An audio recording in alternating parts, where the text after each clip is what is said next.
Audio 2, página 10. En la gran nave central del trascoro había muy pocos fieles, esparcidos a mucha distancia. En las capillas laterales, abiertas en los gruesos muros, sumidas en las sombras, se veía apenas grupos de mujeres arrodilladas o sentadas sobre los pies rodeando los confesionarios. Aquí y allá se oía el leve rumor de la plática secreta de un sacerdote y una devota. En el tribunal de la penitencia, en la segunda capilla del norte, la más oscura, don Fermín distinguió dos señoras que hablaban en voz baja. Siguió adelante. Ellas quisieron ir tras él, llamarle, pero no se atrevieron. Le esperaban, le buscaban y se quedaron sin él. «Va al coro», dijo una de las damas, y se sentaron sobre la tarima que rodeaba el confesionario sumido en tinieblas. Era la capilla del magistral. En el altar había dos candeleros de bronce sin velas, sujetos con cadenillas de hierro. Delante del retablo estaba un Jesús de Nazareno de talla. Los ojos de cristal, tristes, brillaban en la oscuridad. Los reflejos del vidrio parecían una humedad fría. Era el rostro de un anémico. La expresión amanerada del gesto anunciaba una idea fija petrificada en aquellos labios finos y en aquellos pómulos afilados como gastados por el roce de besos devotos. Sin detenerse pasó el magistral junto a la puerta de escape del coro. Llegó al crucero. La valla que corre del coro a la capilla mayor estaba cerrada. Don Fermín, que iba a la sacristía, dio el rodeo de la nave de trasaltar flanqueada por otra crujía de capillas. Frente a cada una de estas, empotrados en la pared del ábside, había haces de columnas entre los que se ocultaban sendos confesionarios, invisibles hasta el momento de colocarse enfrente de ellos. Allí comúnmente ataban y desataban culpas los beneficiados. De uno de estos escondites salió, al pasar el provisor, como una perdiz levantada por los perros, el señor custodio, el beneficiado, pálido el rostro, menos las mejillas encendidas con un tinte cárdeno. Sudaba como una pared húmeda. El magistral miró al beneficiado sin sonreír, pinchándole con aquellas agujas que tenía entre la blanda crasitud de los ojos. Humilló los suyos don Custodio y pasó cabizbajo, confuso, aturdido, en dirección al coro. Era gruesecillo, adamado, tenía aires de comisionista francés vestido con traje talar muy pulcro y elegante. El cuerpo bien torneado se lo ceñía debajo del manteo ampuloso un roquete que parecía prenda mujeril sobre la cual ostentaba la muceta ligera de seda propia de su beneficio. Este don Custodio era un enemigo doméstico, un beneficiado de la oposición. Creía, o por lo menos propalaba todas las injurias con que se quería derribar al provisor y le envidiaba por lo que pudiera haber de cierto en el fondo de tantas calumnias. De Pas le despreciaba. La envidia de aquel pobre clérigo le servía para ver como en un espejo los propios méritos. El beneficiado admiraba al magistral, creía en su porvenir, se le figuraba obispo, cardenal, favorito en la corte, influyente en los ministerios, en los salones, mimado por damas y magnates. La envidia del beneficiado soñaba para don Fermín más grandezas que el mismo magistral veía en sus esperanzas. La mirada de éste fue enseguida rápida y rastrera, al confesionario de que salía el envidioso. Arrodillada junto a una de las celosías, vio una joven pálida con hábito del Carmen. No era una señorita. Debía de ser una doncella de servicio, una costurera o cosa así, pensó el magistral. Tenía los ojos cargados de una curiosidad maliciosa, más irritada que satisfecha. Se santiguó como si quisiera comerse la señal de la cruz y se recogió, sentada sobre los pies, a saborear los pormenores de la confesión sin moverse del sitio, pegada al confesionario, lleno todavía del calor y el olor de don Custodio. El magistral siguió adelante, dio vuelta al ábside y entró en la sacristía. Era una capilla en forma de cruz latina, grande, fría, con 4 bóvedas altas. A lo largo de todas las paredes estaba la cajonería de castaño donde se guardaban ropas y objetos de culto. Encima de los cajones pendían cuadros de pintores adocenados, antiguos los más, y algunas coplas no malas de artistas buenos. Entre cuadro y cuadro ostentaban su dorado viejo algunas comucopias cuya luna reflejaba apenas los objetos por culpa del polvo y las moscas. En medio de la sacristía ocupaba largo espacio una mesa de mármol negro del país. 2 monaguillos con ropón encarnado guardaban casullas y capas pluviales en los armarios. El palomo, con una sotana sucia y escotada, cubierta la cabeza con enorme peluca echada hacia el cogote, acababa de barrer en un rincón las inmundicias de cierto gato que no se sabía cómo entraba en la catedral y lo profanaba todo. El perrero estaba furioso. Los monaguillos se hacían los distraídos, pero él, sin mirarles, les aludía y amenazaba con terribles castigos hipotéticos, repugnantes para el estómago principalmente. El magistral siguió adelante, fingiendo no parar en mientes en estos pormenores groseros, tan extraños a la santidad del culto.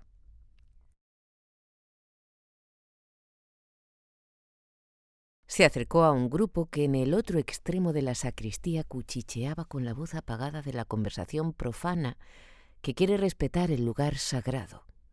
Eran 2 señoras y 2 caballeros. Los 4 tenían la cabeza echada hacia atrás. Contemplaban un cuadro.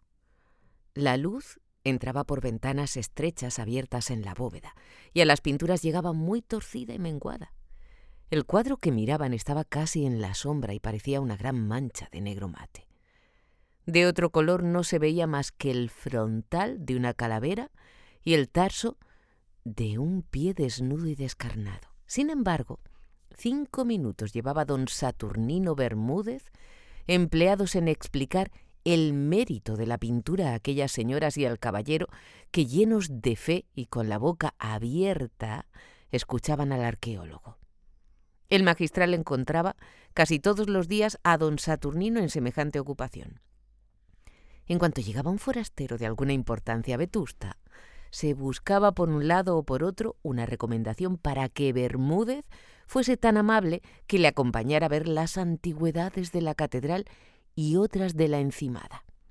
Don Saturnino estaba muy ocupado todo el día, pero de 3 a 4:30 siempre le tenían a su disposición cuantas personas decentes, como él decía, quisieran poner a prueba sus conocimientos arqueológicos y su inveterada amabilidad, porque además del primer anticuario de la provincia, creía ser, y esto era verdad, el hombre más fino y cortés de España.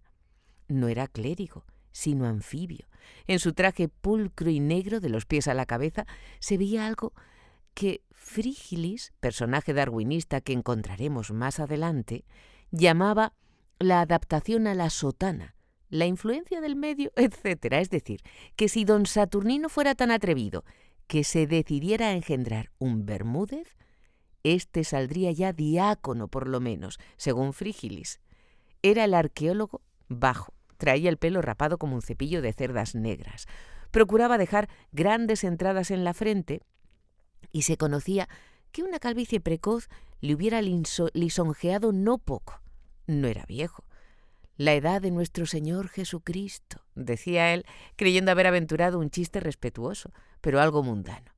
Como lo de parecer cura no estaba en su intención, sino en las leyes naturales, don Saturno, así le llamaban, después de haber perdido ciertas ilusiones en una aventura seria que le tomaron por clérigo, se dejaba la barba de un negro de tinta china, pero la recortaba como el boj de su huerto. Tenía la boca muy grande y al sonreír con propósito de agradar, los labios iban de oreja a oreja. No se sabe por qué. Entonces era cuando mejor se conocía que Bermúdez no se quejaba de vicio al quejarse del pícaro estómago, de digestiones difíciles y, sobre todo, de perpetuos restreñimientos. Era una sonrisa llena de arrugas, que equivalía a una mueca provocada por el dolor intestinal, aquella con que Bermúdez quería pasar por el hombre más espiritual de Vetusta y el más capaz de comprender una pasión profunda y alambicada. pues debe advertirse que sus lecturas serias de cronicones y otros libros viejos alternaban en su ambicioso espíritu con las novelas más finas y psicológicas que se escribían por entonces en París. Lo de parecer clérigo no era sino muy a su pesar.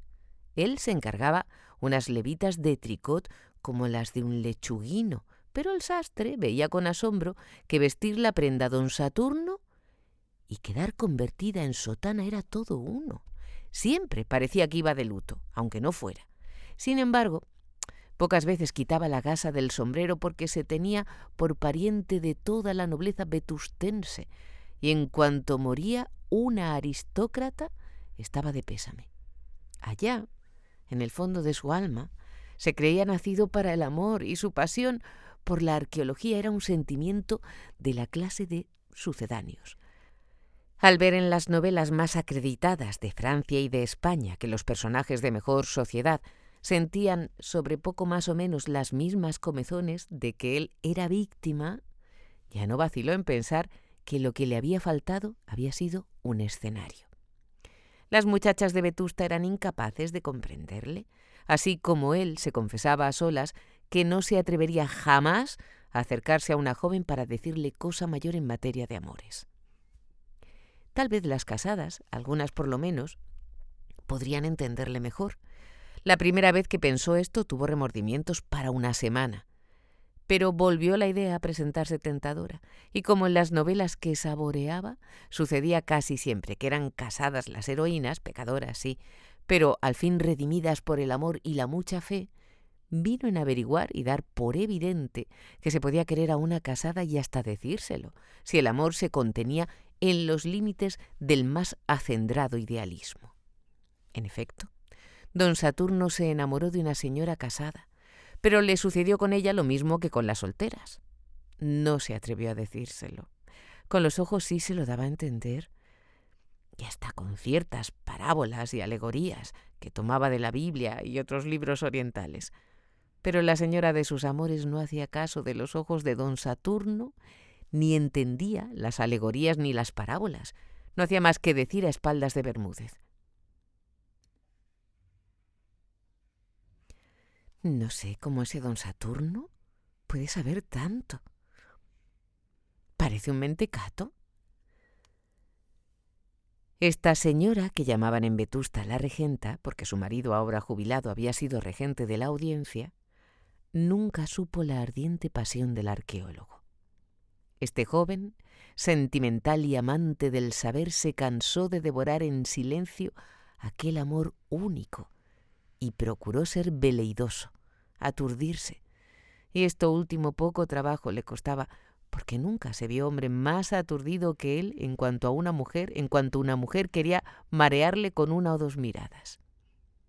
4 años hacía que no perdía baile, ni reunión de confianza, ni teatro, ni paseo, y todavía las damas, cada vez que le veían bailando un rigodón, no se atrevía con el vals ni con la polca, repetían: «Pero este Bermúdez está desconocido». Todos empeñados en que era un cartujo. Esto le desesperaba. Cierto que jamás había probado las dulzuras groseras y materiales del amor carnal, pero eso le constaba al público. Cierto que primero faltaba el sol que don Saturnino a misa de 8, pero esta devoción, así como el comulgar 2 veces al mes, en nada empecía su estilo a los títulos de hombre de mundo que él reclamaba. Y si las gentes supieran.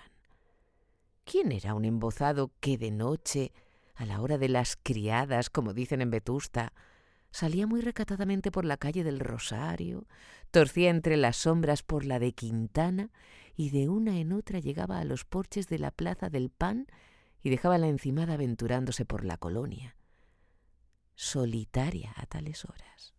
Pues era don Saturnino Bermúdez, doctor en teología, en ambos derechos, civil y canónico, licenciado en filosofía y letras y bachiller en ciencias.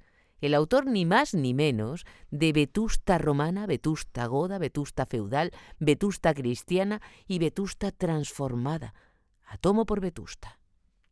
Era él, que salía disfrazado de capa y sombrero flexible. No había miedo que en tal guisa le reconociera nadie. ¿Y a dónde iba? A luchar con la tentación al aire libre, a cansar la carne con paseos interminables y un poco también,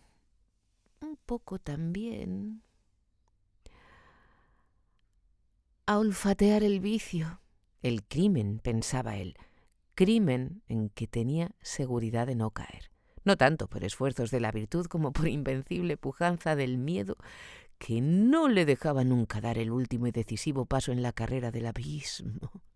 Al borde llegaba todas las noches, y solía ser una puerta desvencijada, sucia y negra en las sombras de algún callejón inmundo.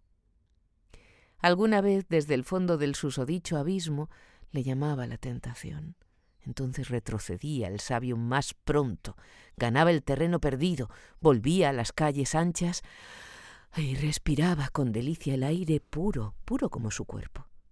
Y para llegar antes a las regiones del ideal, que eran su propio ambiente, cantaba la casta diva o el espíritu gentil o el santo fuerte, y pensaba en sus amores de niño o en alguna heroína de sus novelas.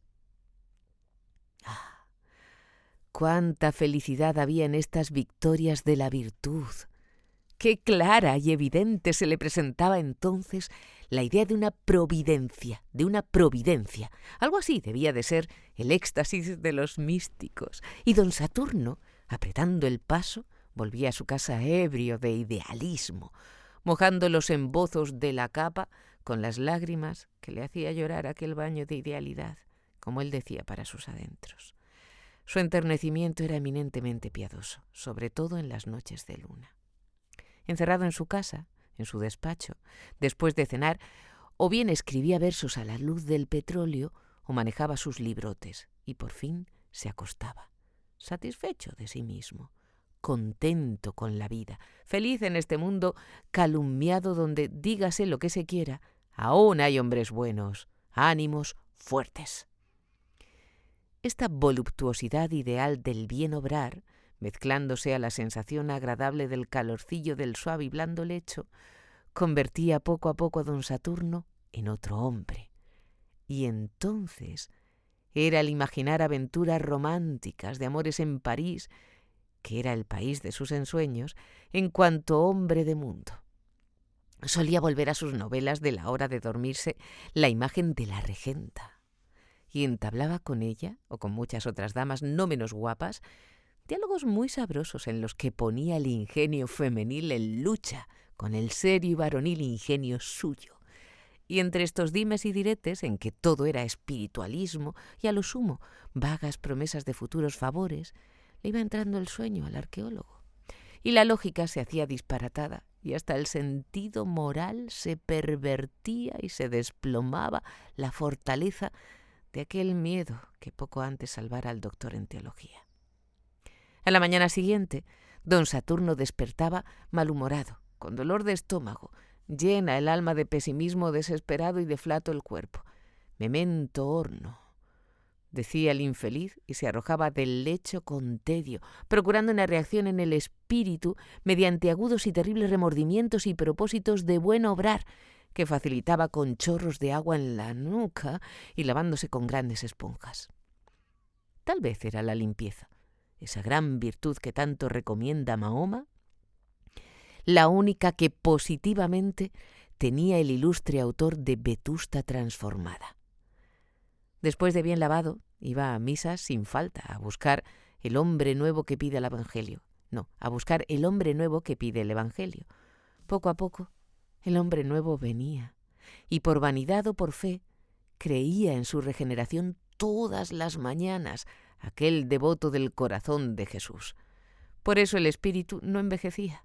Era el estómago, el pícaro estómago, el que no hacía caso de la fervorosa contrición del pobre hombre.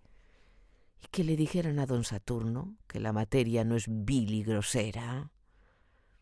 Aquel día había recibido antes de comer un billete perfumado de su amiguita Obdulia Fandiño, viuda de Pomares. ¡Qué emoción! No quiso abrir el misterioso pliego hasta después de tomar la sopa. ¿Por qué no soñar? ¿Qué era aquello? OF, decían 2 letras enroscadas como culebras en el lema del sobre. De parte de doña Obdulia, había dicho el criado. Aquella señora, todo Vetusta lo sabía, era una mujer despreocupada, tal vez demasiado. Era una original. Entonces, ¿acaso? ¿Por qué no? ¿Una cita?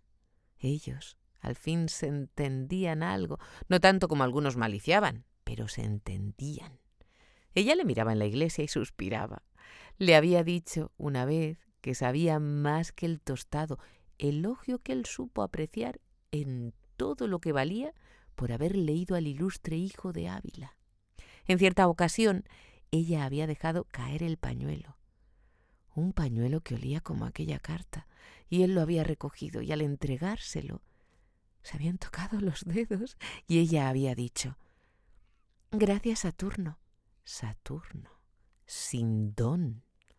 Una noche, en la tertulia de visitación Olías de Cuervo, Obdulia le había tocado con una rodilla en una pierna.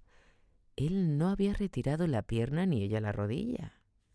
Él había tocado con el suyo el pie de la hermosa, y ella no lo había retirado. Una cucharada de sopa se le atragantó. Bebió vino y abrió la carta. Decía así: «Saturnillo, ¿usted que es tan bueno, querrá hacerme el obsequio de venir a esta su casa a las 3 de la tarde? Le espero con...». Hubo que dar vuelta a la hoja. Impaciencia, pensó el sabio, pero decía: «Le espero con unos amigos de Palomares que quieren visitar la catedral acompañados de una persona inteligente, etcétera, etcétera». Don Saturno se puso colorado como si estuviera en ridículo delante de una asamblea. «No importa», se dijo. «Esta visita a la catedral es un pretexto». Y añadió: «Bien sabe Dios que siento la profanación a que se me invita». Se vistió lo más correctamente que supo y, después de verse en el espejo como un Lovelace, que estudia arqueología en sus ratos de ocio, se fue a casa de doña Obdulia. Tal era el personaje que explicaba a 2 señoras y a un caballero el emérito de un cuadro todo negro, en medio del cual se veía apenas una calavera de color de aceituna y el talón de un pie descarnado. Representaba la pintura a San Pablo, primer ermitaño. El pintor era un vetustense del siglo XVII, solo conocido de los especialistas en antigüedades de Vetusta y su provincia. Por eso el cuadro y el pintor eran tan notables para Bermúdez. El señor de Palomares vestía un gabán de verano muy largo, de color de pasa, y llevaba en la mano derecha un jipijapa, impropio de la estación, pero de 4 o 5 onzas, su precio en La Habana, y por esto pensaba que podía usarlo todo el otoño. Se creía el señor Infanzón en el caso de comprender el entusiasmo artístico del sabio mejor que las señoras, quien por su natural ignorancia tenían alguna disculpa si no se pasmaban ante un cuadro que no se veía. Buscó alguna frase oportuna y por pronto halló esto: «Oh, mucho, evidentemente, conforme». Después inclinó la cabeza hacia el pecho como para meditar, pero en realidad, de verdad, estilo de Bermúdez, para descansar, con una reacción proporcionada de la postura incómoda en que el sabio le había tenido 1/4 de hora. Por fin, el del jipijapa exclamó: «Me parece, señor Bermúdez, que ese famosísimo cuadro del ilustre Cenceño, pues del ilustrísimo Cenceño, luciría más si se pudiera ver», interrumpió la esposa del señor Infanzón. Este fulminó terrible mirada de represión conyugal y rectificó diciendo: «Luciría más si no estuviera un poquito ahumado, tal vez la cera, el incienso». «No, señor, ¿qué ahumado?», respondió el sabio sonriendo de oreja a oreja. «Eso que usted cree obra del humo es la pátina, precisamente el encanto de los cuadros antiguos». «La pátina», exclamó el del pueblo convencido. «Sí, es lo más probable». Y se juró, en llegando a Palomares, mirar el diccionario para saber qué era pátina. En aquel momento el magistral se acercaba a saludar a don Saturno. Reconoció a Obdulia y se inclinó sonriente, pero menos sonriente que al saludar a Bermúdez. Después dobló la cabeza y parte del cuerpo ante los de Palomares, que le fueron presentados por el sabio. El señor don Fermín de Pas, magistral y provisor de la diócesis. «Oh, ya», exclamó Infanzón, que hacía mucho admiraba de lejos al señor magistral. La señora del lugareño manifestó deseos de besar la mano del provisor, pero la mirada del marido la contuvo otra vez, y no hizo más que doblar las rodillas como si fuera a caerse. El magistral hablaba en voz alta, de modo que sus palabras resonaban en las bóvedas, y los demás, con el ejemplo, se arrimaron también a gritar. Pronto, las carcajadas de Obdulia Fandiño, frescas, perladas, como las llamaba don Saturno, llenaron el ambiente, profanado ya con el olor mundano de que había infestado la sacristía desde el momento de entrar. Era el olor del billete, el olor del pañuelo, el olor de Obdulia con que el sabio soñaba algunas veces. Mezclado al de la cera y del incienso, le sabía a gloria al anticuario, cuyo ideal era juntar así los olores místicos y los eróticos mediante una armonía o componenda que creía él debía de ser en otro mundo mejor la recompensa de los que en la tierra habían sabido resistir toda clase de tentaciones. Obdulia, que disimulaba mal su aburrimiento mientras se hablaba de cuadros, ojivas, arcos peraltados, dovelas y otras tonterías que no había entendido nunca, se animó con la presencia del magistral, de quien era hija de confesión, por más que él había procurado varias veces entregarla a don Custodio, hambriento de esta clase de presas. Aquella mujer le crispaba los nervios a don Fermín. Era un escándalo andando. No había más que notar cómo iba vestida a la catedral. Esas señoras desacreditan la religión. Obdulia ostentaba una capota de terciopelo carmesí, debajo de la cual salían abundantes, como cascada de oro, rizos y más rizos de un rubio sucio, metálico, artificial. 8 días antes, el magistral había visto aquella cabeza a través de las celosías del confesionario, completamente negra. La falda del vestido no tenía nada de particular, mientras la dama no se movía. Era negra, de raso. Pero lo peor de todo era una coraza de seda escarlata que ponía el grito en el cielo. Aquella coraza estaba apretada contra algún armazón, no podía ser menos, que figuraba formas de una mujer exageradamente dotada por la naturaleza de los atributos de su sexo. ¡Qué brazos! ¡Qué pecho! Y todo parecía que iba a estallar. Todo esto encantaba a don Saturno mientras irritaba al magistral, que no quería aquellos escándalos en la iglesia. Aquella señora entendía la devoción de un modo que podría pasar en otras partes, en un gran centro, en Madrid, en París, en Roma. Pero en Vetusta no. Confesaba atrocidades en tono confidencial, como podía referírselas en su tocador a alguna amiga de su estofa. Citaba mucho a su amigo el patriarca y al campechano obispo de Nauplia. Proponía rifas católicas, organizaba bailes de caridad, novenas y jubileos a puerta cerrada para las personas decentes. 1000 absurdos. El magistral le iba a la mano siempre que podía, pero no podía siempre. Su autoridad, que era absoluta casi, no conseguía sujetar aquel azogue que se le marchaba por las junturas de los dedos. La doña Obdulita le fatigaba, le mareaba, y ella, que quería seducirle, hacerle suyo como al obispo de Nauplia, aquel prelado tan fino que no se separaba de ella cuando vivieron en el hotel de la Paix, en Madrid, tabique en medio. Las miradas más ardientes, más negras de aquellos ojos negros, grandes y abrasadores, eran para de Pas. Los adoradores de la viuda lo sabían y le envidiaban, pero él maldecía de aquel bloqueo.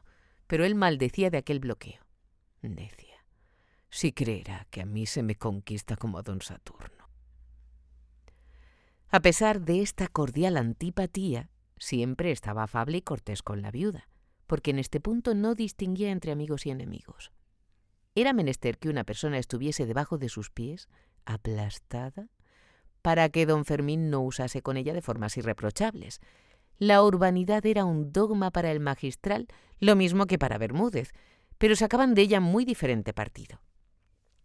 Mientras se hablaba de lo mucho que había en la catedral y el lugareño se pasmaba y su señora repetía aquellas admiraciones, Obdulia se miraba como podía en las altas cornucopias.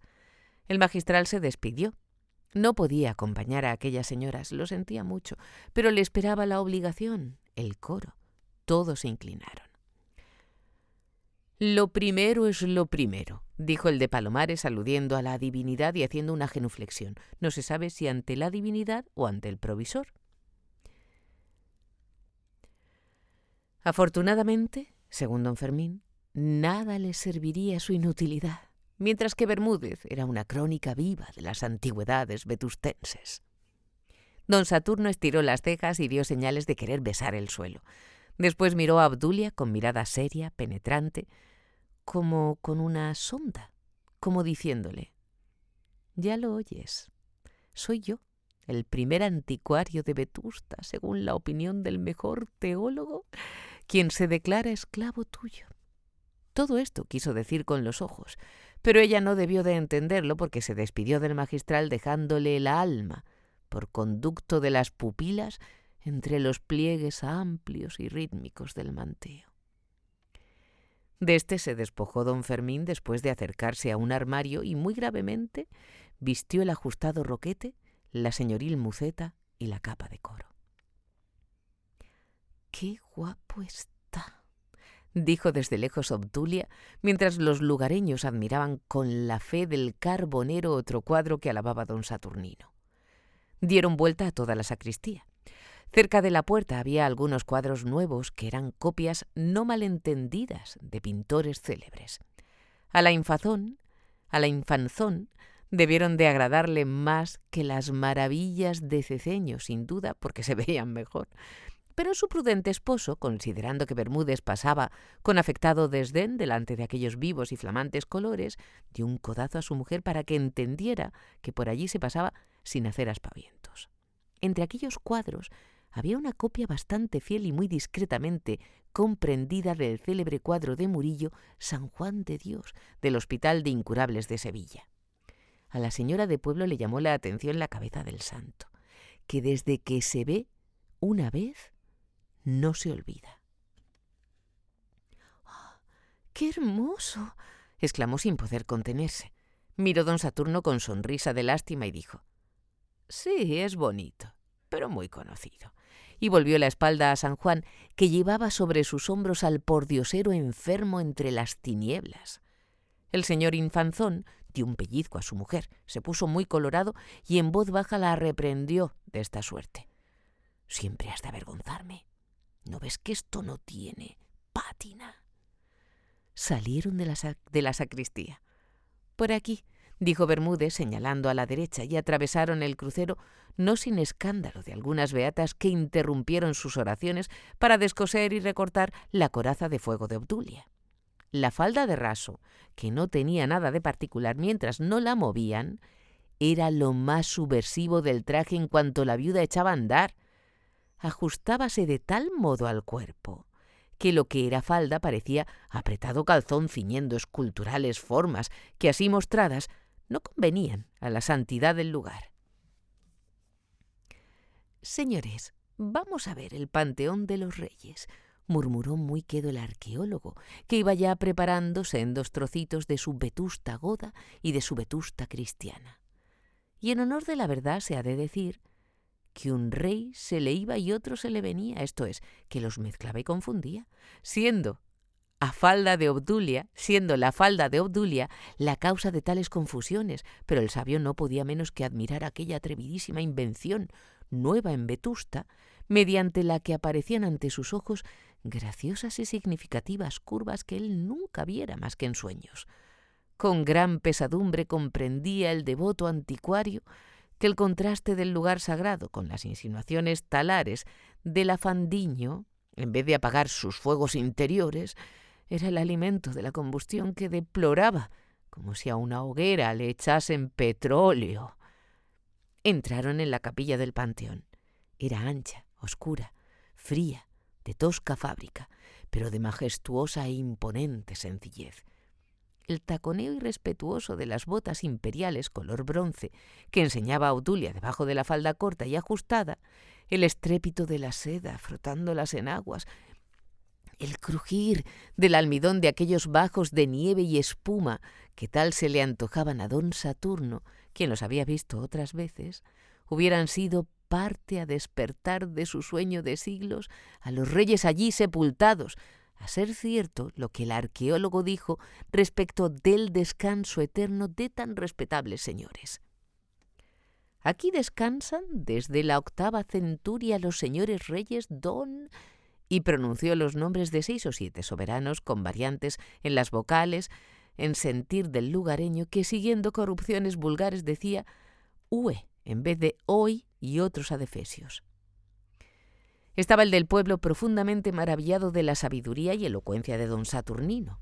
Dentro de una cripta cavada en uno de los muros había un sepulcro de piedra de gran tamaño, cubierto de relieves e inscripciones ilegibles.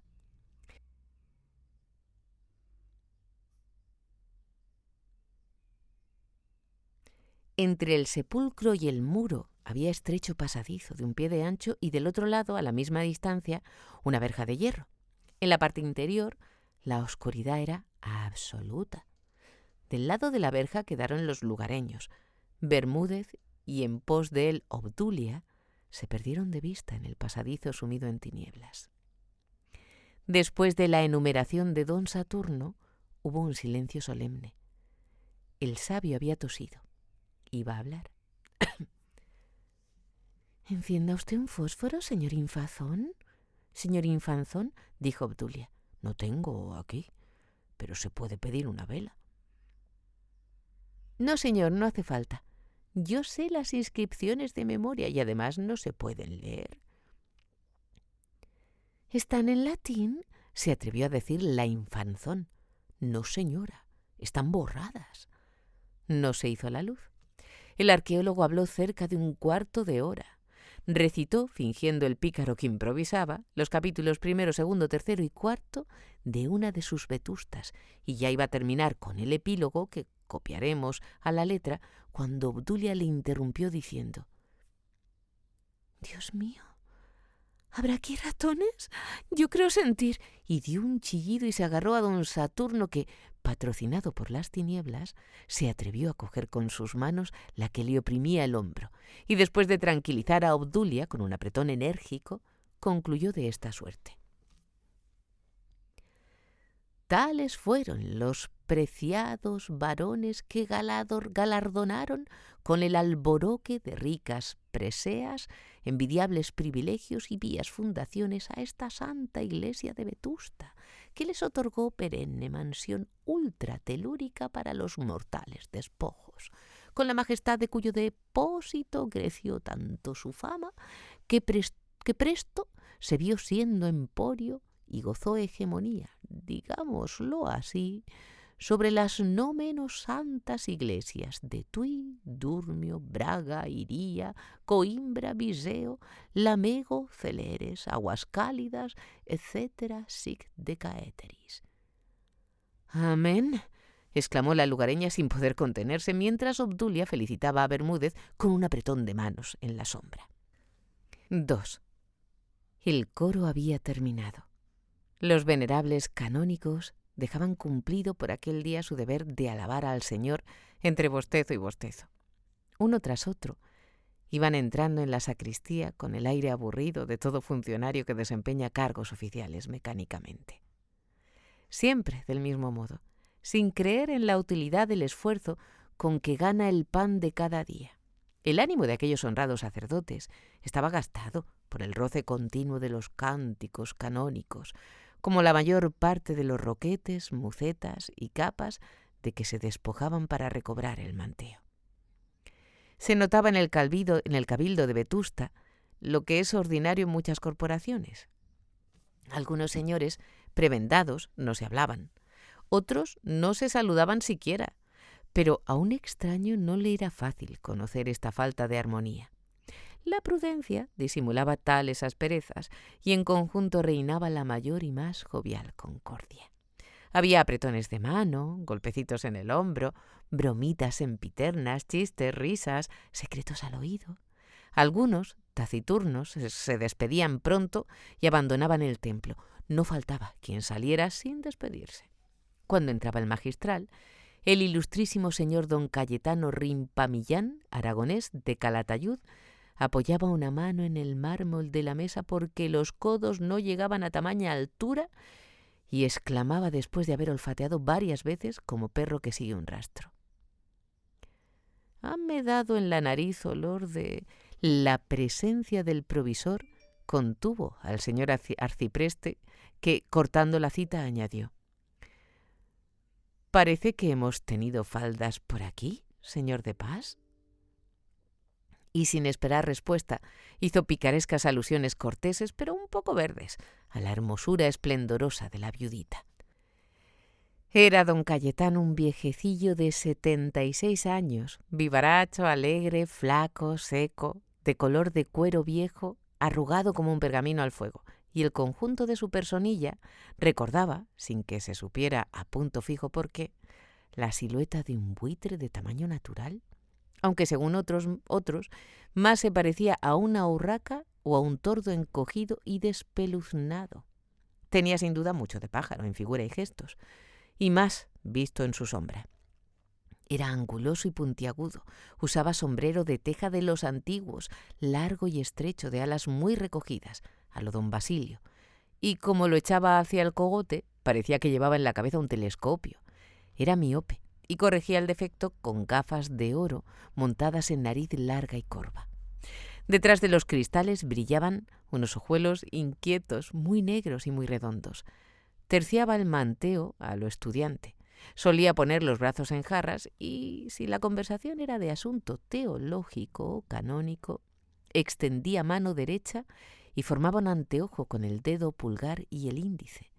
Como el interlocutor solía ser más alto, para verle la cara, Ripamilán torcía la cabeza y miraba con un ojo solo, y como también hacen las aves de corral con frecuencia. Aunque era don Cayetano canónigo y tenía nada menos que la dignidad de arcipreste, que le valía el honor de sentarse en el coro a la derecha del obispo, considerábase él digno de respeto y aun de admiración, no por estos vulgares títulos, ni por la cruz que le hacía ilustrísimo, sino por el don inapreciable de poeta bucólico y epigramático. Sus dioses eran Garcilaso y Marcial, su ilustre paisano. También estimaba mucho a Meléndez Valdés y no poco a Inarco Celenio. Había venido a Vetusta de beneficiado a los 40 años. 36 había asistido al coro de aquella iglesia y podía tenerse por tan vetustense como el primero. Muchos no sabían que era de otra provincia. Además de la poesía, tenía dos pasiones mundanas, la mujer y la escopeta.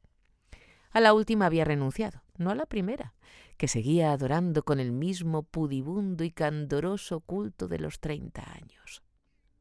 Ni un solo vetustense, aun contando a los librepensadores, que en cierto restaurante comían de carne el Viernes Santo, ni uno solo se hubiera atrevido a dudar de la castidad casi secular de don Cayetano. No era eso. Su culto a la dama no tenía que ver nada con las exigencias del sexo. La mujer era el sujeto poético, como él decía, pues se preciaba de hablar como los poetas de mejores siglos y al asunto solía llamarlo sujeto. Sentía desde su juventud imperiosa necesidad de ser galante con las damas, frecuentar su trato y hacerlas objeto de madrigales tan inocentes en la intención cuanto llenos de picardía y pimienta en el concepto.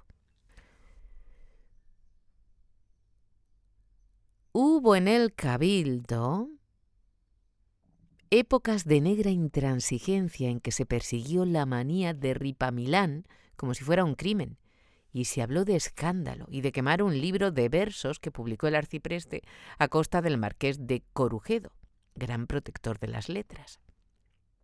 Por este tiempo fue cuando se quiso excomulgar a don Pompeyo Guimarán, personaje que se encontrará más adelante. Pasó aquella galerna de fanatismo y el arcipreste, que no lo era entonces, sobrenadó con su cargamento de bucólicas inocentadas, bien quisto de todos, menos de conejos y perdices en los montes. Pero cuán lejanos, pero cuán lejanos estaban aquellos tiempos, ¿Quién se acordaba ya de Meléndez Valdés, ni de las églogas y canciones por un pastor de Bilibís, o sea, don Cayetano Rimpamilán? El romanticismo y el liberalismo habían hecho estragos, y había pasado el romanticismo, pero el género pastoril no había vuelto, ni los epigramas causaban efecto, por maliciosos que fueran. No era don Cayetano uno de tantos canónigos laudatores temporis acti, como decía él. No alababa el tiempo pasado por sistema, pero en punto a poesía era preciso confesar que la revolución no había traído nada bueno. Vivimos en una sociedad hipócrita, triste y mal educada, solía él decir a los jóvenes de Vetusta, que le querían mucho. Ustedes, por ejemplo, no saben bailar. Díganme si no. ¿De dónde sacan que puede ser buena crianza el coger a una señorita por la cintura y apretarla contra el pecho? Creía que se bailaba en los salones la polca íntima que él, años atrás, había visto bailar en Madrid con ocasión de cierto viaje curioso. En mi tiempo bailábamos de otra manera. El arcipreste olvidaba de buena fe que él nunca había bailado más que con alguna silla. Eso sí, allá, cuando seminarista, había sido gran tañedor de flauta y bailarín sin pareja. De todas maneras, figurándose con la abundante y poética fantasía que Dios le había dado, los rigodones en que había lucido garbo y talle, solía en petit comité, según decía, terciar el manteo, colocar la teja debajo del brazo y levantar un poco la sotana y bailar, unos solos muy pespunteados y conceptuosos, llenos de piruetas, genuflexiones y hasta trenzados. Reíanse de todo corazón los muchachos y el buen arcipreste quedaba en sus glorias, logrando con los pies triunfos que ya su pluma no alcanzaba en los tiempos de prosa a que habíamos llegado. Esto de los bailes solía acontecer en las tertulias, a donde el setentón acudía sin falta, porque desde que los médicos le habían prohibido escribir y hasta leer de noche, no podía pasar sin la sociedad más animada y galante. El tresillo le aburría y los conciliábulos y los conciliábulos de canónigos y obispos de levita, como él decía siempre, le ponían triste. No era liberal ni carlista, era un sacerdote. La juventud le atraía y prefería su trato al de los más sesudos vetustenses. Los poetillas y gacetilleros de la localidad tenían en él un censor socarrón y malicioso, aunque siempre cortés y afable. Encontrábase en la calle, por ejemplo, con Trifón Cármenes, el poeta de más alientos de Vetusta, el eterno vencedor en las justas incruentas de la gaya ciencia. Le llamaba con un dedo, acercaba su corva nariz a la ancha oreja del vate y decíale: «He visto aquello. No está mal, pero no hay que olvidar lo de versate mane. Los clásicos, Trifoncillo, los clásicos sobre todo. ¿Dónde hay sencillez como aquella? Yo he visto un pajarillo posarse en un tornillo». Y recitaba la tierna poesía de Villegas hasta el último verso, con lágrimas en los ojos y agua en los labios. La mayoría del cabildo absolvía de esta falta de formalidad al arcipreste a condición de que se tuviera por chocho. Y aún así todo, decía un canónigo muy buen mozo, nuevo en Vetusta, y en el oficio pariente del ministro de Gracia y Justicia, aún así todo, no se puede llevar en calma la imprudencia con que habla de todo. Suelta la sin hueso y juzga precipitadamente y emplea vocablos y alusiones impropias de una dignidad. A este mismo señor canónigo, que embozadamente le había reprendido algunas veces por la pimienta de sus epigramas, solía taparle la boca el arcipreste diciendo: «Nada, nada, repito lo de mi paisano y queridísimo poeta Marcial. Nada, nada, repito lo que mi paisano y queridísimo poeta Marcial dejó escrito para casos tales. Es a saber: lasciva est nobis pagina, vita proba est». Con lo cual daba a entender, y era verdad, que él tenía los verdores en la lengua y otros, no menos canónigos que él, en otra parte. Y no era de estos días el ser don Cayetano muy honesto en el orden aludido, sino que toda la vida había sido un borriquito, un boquirroto, no un borriquito, toda la vida ha sido... Vale. Perdón. Sino que toda la vida había sido un boquirroto en tal materia, pero nada más que un boquirroto.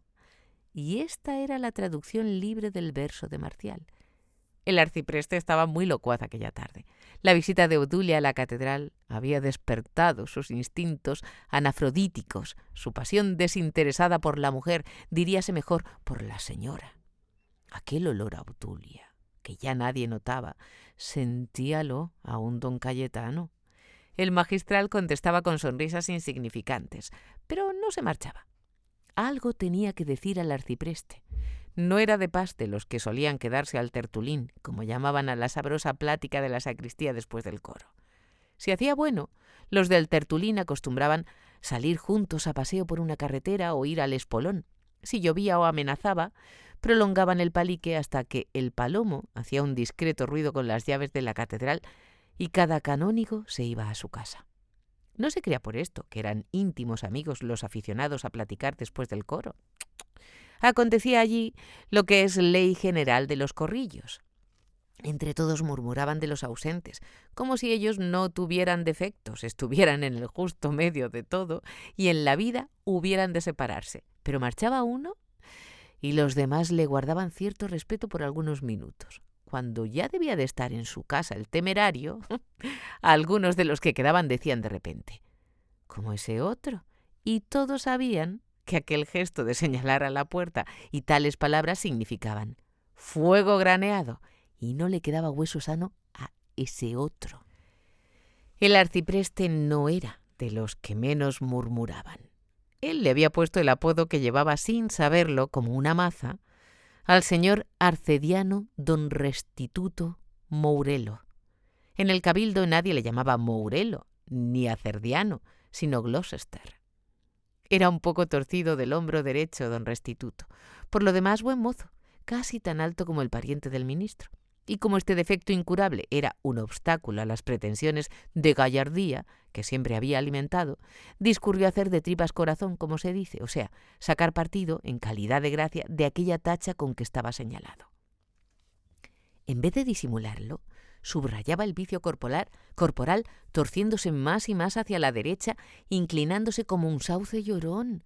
Resultaba de aquella extraña postura que parecía Mourelo, un hombre en perpetuo acecho, adelantándose a los rumores, avanzada de sí mismo para saber noticias, cazar intenciones y hasta escuchar por los agujeros de las cerraduras. Encontraba el arcediano, sin haber leído a Darwin, cierta misteriosa y acaso cabalística relación entre aquella manera de F que figuraba su cuerpo y la sagacidad, la astucia, el disimulo, la malicia discreta y hasta el maquiavelismo canónico, que era lo que más le importaba. Creía que su sonrisa, un poco copiada de la que usaba el magistral, engañaba al mundo entero. Sí, era cierto que don Restituto disfrutaba de dos caras. Iba con los de la feria y volvía con los del mercado.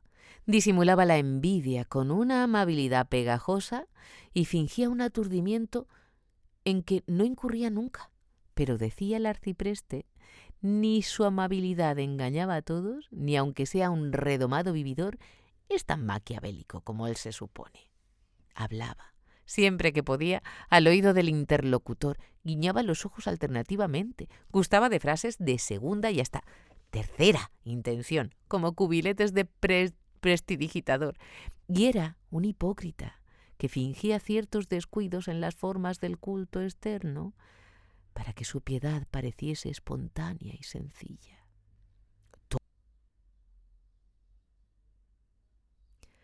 Todo se volvía secretos.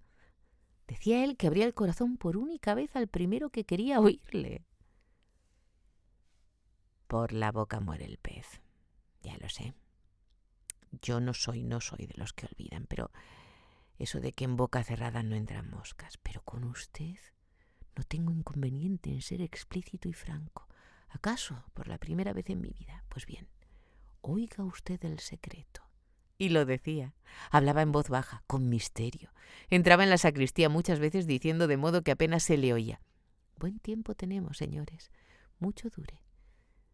Ripamillán, que años atrás iba de tapadillo al teatro alguna rara vez, escondiéndose en las sombras de una platea del proscenio, o sea, Bolsa, vio una noche el drama titulado Los hijos de Eduardo, arreglado por Bretón de los Herreros, y en cuanto salió a escena Gloucester, el regente, jorobado y torcido y lleno de malicias, exclamó: «¡Ahí está el arcediano!». La frase hizo fortuna, y Gloucester fue en adelante don Restituto Mourelo para toda Vetusta ilustrada. Allí estaba, oyendo con fingida complacencia los chistes picarescos del arcipreste, cuya lengua temía, presente y ausente. Cuando don Cayetano volvía la espalda, pues hablaba girando con frecuencia sobre los talones, Gloucester guiñaba un ojo al deán y barrenaba con un dedo la frente. Quería aludir a la locura del poeta bucólico, el cual continuaba diciendo: «No, señores, no hablo a humo y pajas. Yo sé la vida que llevaba esta señora viuda en la corte, porque era muy amiga del célebre obispo de Nauplia, a quien yo traté con gran intimidad. En una fonda de la calle del Arenal tuve ocasión de conocer bien a esa Obdulia, a quienes antes apenas saludaba aquí, a pesar de que éramos contertulios en casa del marqués de Vegallana.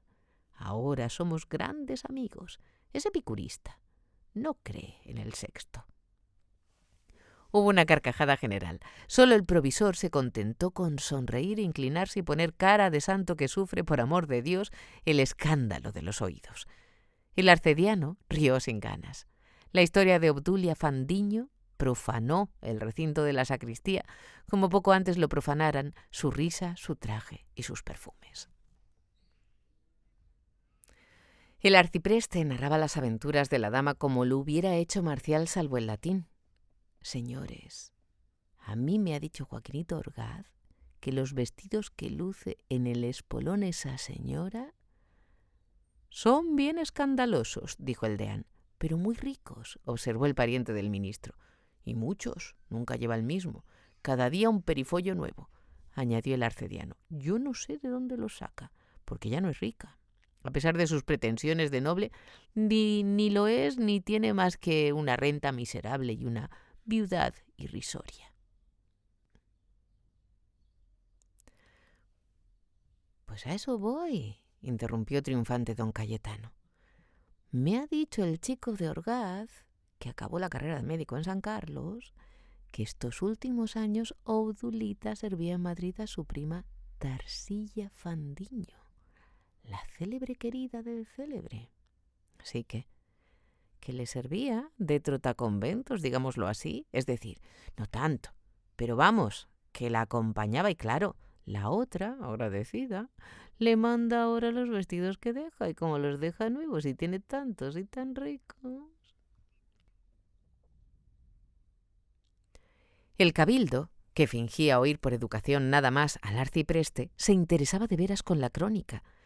Ripamilán saboreaba la plática lasciva, solo por lo que tenía de gracejo. Los demás empezaron a estorbarse oyendo juntos aquellas murmuraciones. El arcipreste clavaba sus ojuelos negros y punzantes en el magistral, confesor de Obdulia. Parecía buscar su testimonio. El provisor no estaba allí más que para hablar de cosas con don Cayetano. Sufría sus impertinencias con calma. Le estimaba. Le perdonaba aquellos inocentes alardes de erotismo retórico, porque conocía sus costumbres intachables y su corazón de oro. Eran muy buenos amigos, y Ripamilán, el más decidido y entusiástico partidario de don Fermín en las luchas del cabildo. Otros le seguían por interés, muchos por miedo. Don Cayetano, incapaz de temer a nadie, le servía y le amaba porque, según él, era el único hombre superior de la catedral. El obispo era un bendito, Gloucester un taimado con más malicia que talento, el magistral un sabio, un literato, un orador, un hombre de gobierno, y lo que valía más que todo, en su concepto, un hombre de mundo. Cuando se le hablaba de los supuestos cohechos del provisor, de su tiranía, de su comercio sórdido, se indignaba el anciano y negaba en redondo hasta los casos de simonía más probables. Si le traían a cuento el capítulo de las aventuras amorosas, que no pasaban de ser rumores anónimos, sin fundamento que hiciera prueba, el arcipreste sonreía al negar, dando a entender que aquello era posible, pero importaba menos. La verdad es que don Fermín es muy buen mozo, y si las beatas se enamoran de él viéndole gallardo, pulcro, elegante y hablando como un Crisóstomo en el púlpito, él no tiene la culpa ni la cosa, es contraria a las sabias leyes naturales. El magistral sabía todo lo que Ripamilán pensaba de él y le consideraba el más fiel de sus parciales. Por eso le esperaba. Tenía que hacerle ciertas preguntas que, no tratándose del arcipreste, podrían ser peligrosas. Gloucester había oído algo. ¿Cómo no se marcha el magistral? ¿Cómo sufría aquella jaqueca? No, pues él tampoco dejaba el puesto. Era el de Mourelo, el más cordial enemigo que tenía el provisor.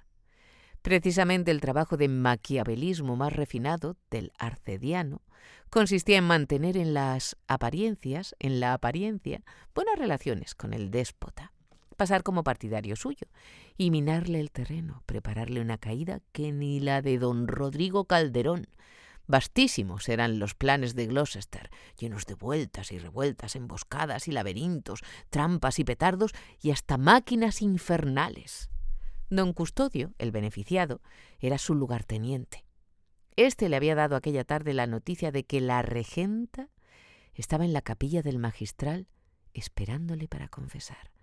Novedad estupenda, la regenta, muy principal señora, era esposa de don Víctor Quintanar, regente en varias audiencias, últimamente en la de Vetusta, donde se jubiló, con el pretexto de evitar murmuraciones acerca de ciertas dudosas incompatibilidades. Pero en realidad, porque estaba cansado y podía vivir holgadamente saliendo del servicio activo. A su mujer se la siguió llamando la regenta. El sucesor de Quintanar era soltero y no hubo conflicto. Pasó un año, vino otro regente con señora y aquí fue ella. La regenta en Vetusta era ya para siempre la de Quintanar, de la ilustre familia vetustense de los Ozores. En cuanto a la advenediza, tuvo que perdonar y contentarse con ser la otra regenta.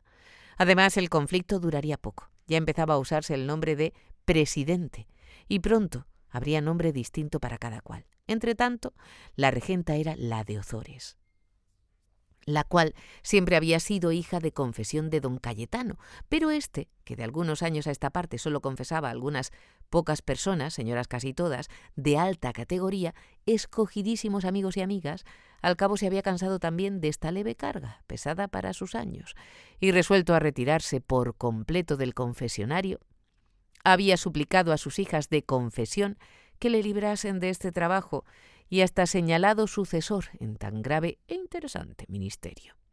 Sucesor diferente según las personas. Esta especie de herencia, o mejor, sucesión inter vivos, era muy codiciada en el cabildo y por todos los dependientes del clero catedral. Antes de la reacción religiosa, que en Vetusta, como en toda España, habían producido los excesos de los librepensadores improvisados en tabernas, cafés y congresos, era el arcipreste, el confesor de la nata de la encimada, porque tenía la manga ancha en ciertas materias, pero ya la moda había cambiado.